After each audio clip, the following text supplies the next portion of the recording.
Is it wrong to feel a little strange seeing a lot of African Americans around me? You're adjusting. It's healthy to get out more. It's not wrong.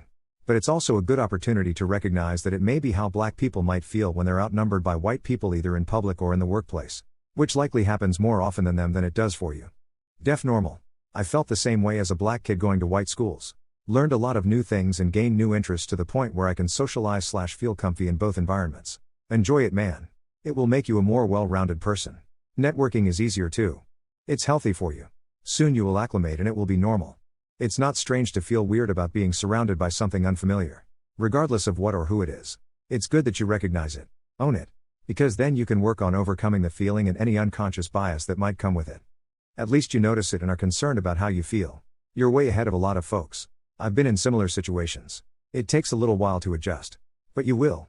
You could also use it as a learning experience. Find a new neighbor and start a conversation. That is part of why travel to and living in other places is so valuable. Like others have said, you're just adjusting to your new area. Culture shock is a thing you'll go through pretty much any time you move to a new area. I think this still applies. So long as you aren't freaking out and or making a scene about it. You're doing fine. Just treat everyone equally and you're good. Edit for the side question. I think that is more of a case-by-case basis. If someone you are talking to directly asks you to refer to them a specific way, then do so. Aside from that, it should be irrelevant and therefore not mentioned. They ever stare off in the distance? Comfy eyes, not great when I'm driving. Yeah, that's actually a hack to calm yourself too. Put the joint down and back away from the table. Yes, I feel that sometimes, but unfortunately, the moment focus on the feeling. It goes away. I wish I could call it up at will and make it last. Yep, I love that feeling. I associate it with feeling calm. Because if I'm anxious I won't be doing that. It's like time stands still for a little bit and I don't want to take my eyes off the point I'm staring at. Happens more rarely these days, but it did happen the other day. Do you have or suspect you may have ADHD? I ask because I have and I do this a lot as it helps calm me too. It's disassociating.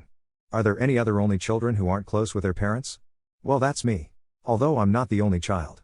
Yes, we exist. I am not close but I still love them and care about. I never grew up with much affection, which is fine, it's just how they are and how I have turned out, but as a result I am not close to them as an adult. Dad died, so I'd say we are pretty far apart at. I pretend that I'm close to them. And lie to cover up the fact that most of my views are the exact opposite of theirs. But you bet your ass I'm going as far away from them as possible once I'm a legal adult. I love my dad and wish we were closer. But I'm grateful for what relationship we do have. I'm completely estranged from my mother for the last 3 years. I have not seen or spoke to mine for about 8 years now. She died and no one told me. We live about 3 miles apart. Am not close at all. More common than you think. I speak to mine less and less as I get older and don't agree with their religious or political views. I have many friends in the same boat. Yes, in my cause. Due to no fault of theirs.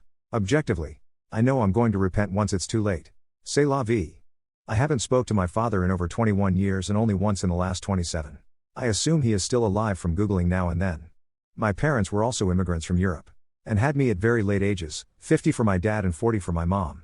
I was not close to either growing up. I had a very strange childhood because of the age/cultural differences. I looked after my father in his late years. He passed last year. I currently look after my mom. Which is weird considering we don't really get along. But she is my only family in this country.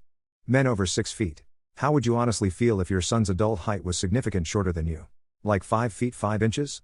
I'm 6 foot and my 4-year-old son is likely going to be a short man. I feel bad because I know how women react to it and it can potentially make relationships harder.